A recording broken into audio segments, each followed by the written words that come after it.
Hi, this is Dr. Martin Choi from Choi Chiropractic and Acupuncture. I want to welcome my patients as well as the patients from Dr. Caroline Maruya, also the public. Today, what we're going to talk about is issues with the neck and upper back. Some of the things that we're looking for as chiropractors and puncturists are your postural support. So whenever we're dealing with issues with the neck and upper back, there's a couple of common signs that we look at when you're at the office. One thing is poor posture.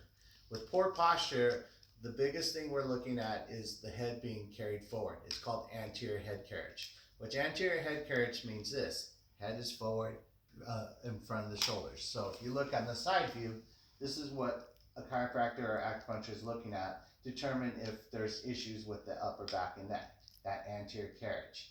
Also, with that poor posture, we're also looking at what's called winged shoulders, or the shoulders wing out and puts a lot of stress to the upper back.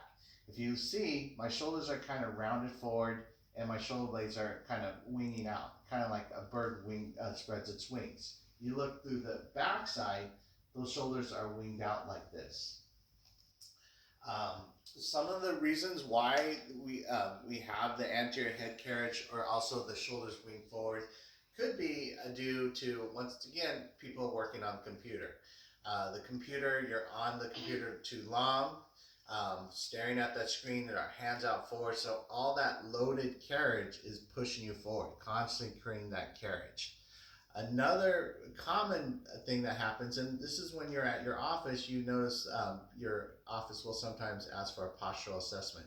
We're seeing that the monitor is way too low for you to look at while you're working on the computer. So that's what creates that shoulder wings and anterior carriage of the neck. So we're going to show you a couple of exercises and stretches that are going to help you to keep the spinal line or give you more support at the times when you get stiffness in the neck or even when there's pain in the neck.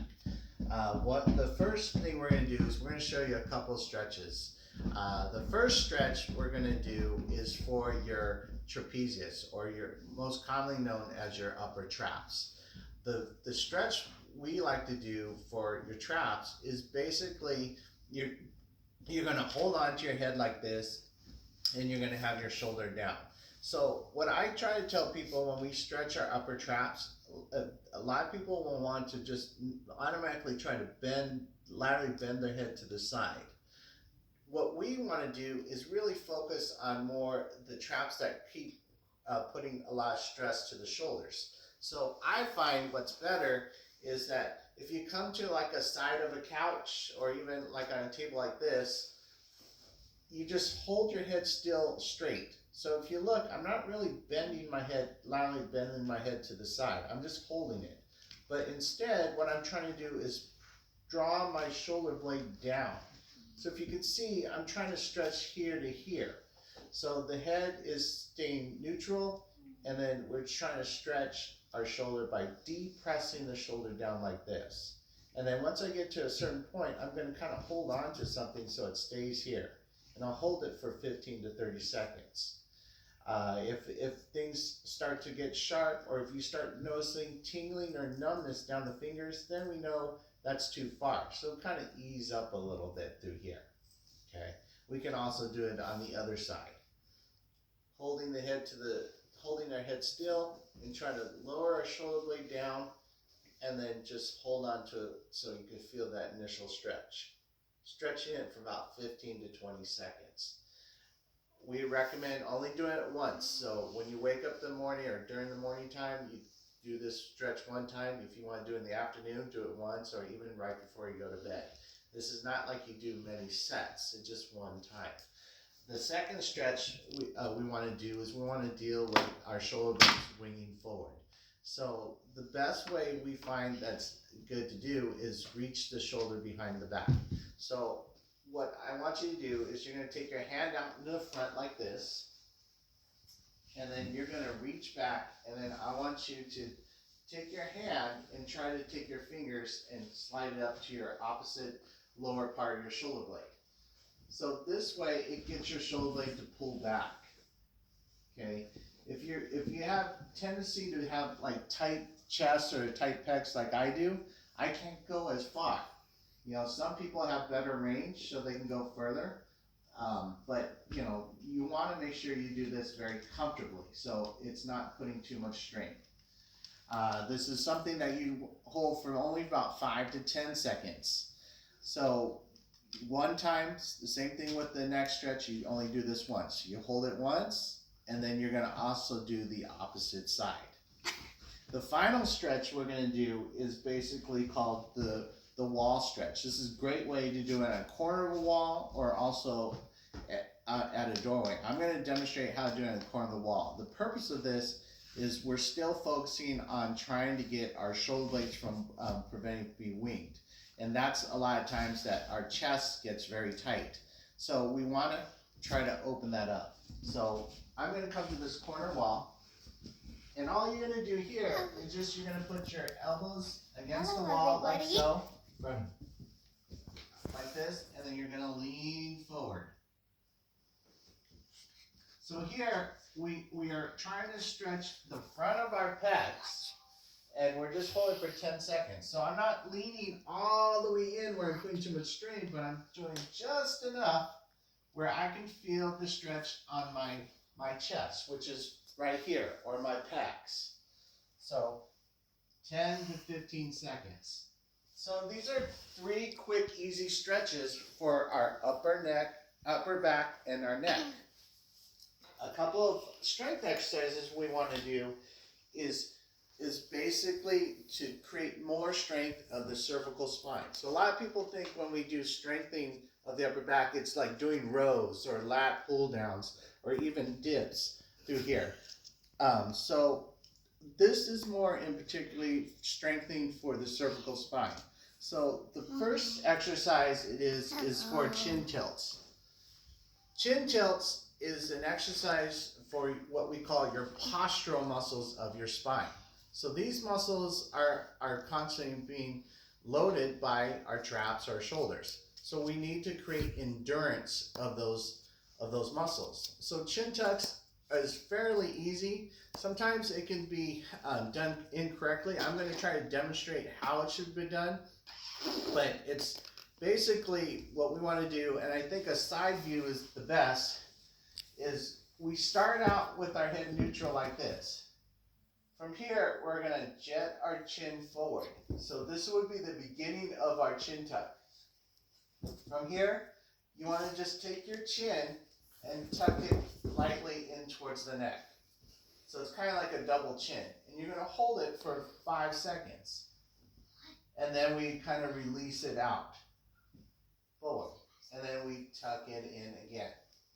So what we're not trying to do with the chin tuck is we're not doing tuck down or extend up. So it's not, when we go in, it's not bringing it down. That puts strain on the neck. So from here, we're going to just jet out and then tuck in. 4 to 5 reps would be plenty. The next exercise we're going to do is what's called wall push-ups. This is another exercise to help strengthen the shoulder blades. So from here, what we want to do is we just are going to just have our hands against the wall like so, and we're going to just tuck. We're going to go into the wall like we're doing a push-up. So as we do a push-up, I'm actually pinching my shoulder blades into my back. So as I go down, notice how slow I'm going. I'm going very slow, and I'm keeping my shoulder blades still. And then from here, we're going to come all the way up, keep my shoulder blades together. And then once I get to where my arms are almost extended, I release my shoulders. So if you see through here, it's not doing a push-up. It's not like we're trying to push off the wall. What we're trying to do is stabilize our back by getting our shoulder blades to pinch in together. Pretend there's like a book between your shoulder blades, and you're going to try to pinch it, holding it in. And then as I come back up, slow through here, and then I release the shoulder blades. This exercise, if you notice how slow you go, you only want to do about 3 to 4 reps. So it should take you about a minute to do just one set of, 4 reps of those, and then that should be fine. So no more than just one time. The final thing I want to kind of discuss, besides just strengthening, a lot of times when we're on the computer too long, or if we're just sitting and watching TV, we're concerned that our neck gets stiff. Like I notice if I'm watching TV or watching a movie on the couch, my neck gets a little stiff. So a way to correct your alignment, besides just going to see a chiropractor, is a real easy thing to do. We call it a postural alignment assessment. And this can be done at home very easily. So what you want to do is, let's just assume that you're on the computer. You're working on the computer, and then we're just kind of concerned, like, oh, is my posture bad? Well, what you want to do is you just want to come to the wall like so. I'm going to have my heels against the wall, and I'm going to lean against the wall like this with my head here. All I'm going to do from here is I'm going to raise my arms up, bring my elbows to the wall, and then I'm going to put my hands here. I'm going to hold here for about 5 seconds, 3 to 5 seconds. Then I'm going to bring my arms down, and then I'm going to step away. So here is a way for you to kind of align yourself, or just put you in a position where you're not putting so much strain on the upper back and neck.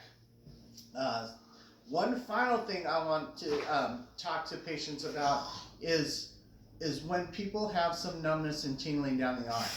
We see a pinched nerve.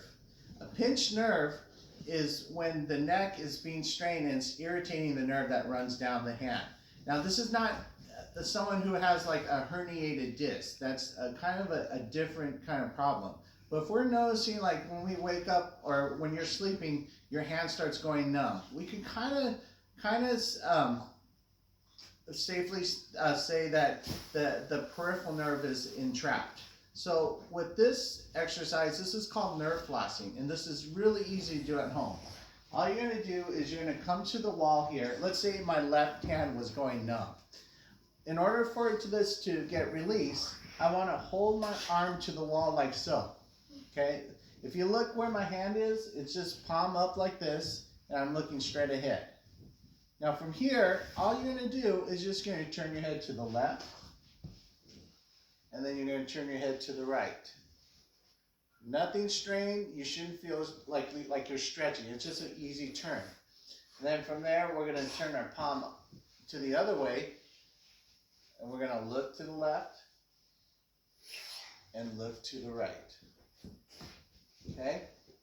So when you do nerve flossing, this should be very simple. It shouldn't be very hard, or it shouldn't be very tight. You can see it's very comfortable with doing that. And if you have pain when you're turning your head, then only go partially. Okay, so hopefully you'll find these neck and upper back exercises are helpful. My office email is still posted where on our website. So if you have any questions, please email us for that. In other words, the next time what we're going to do is we're going to show you some things to do for the lower extremities. So thank you.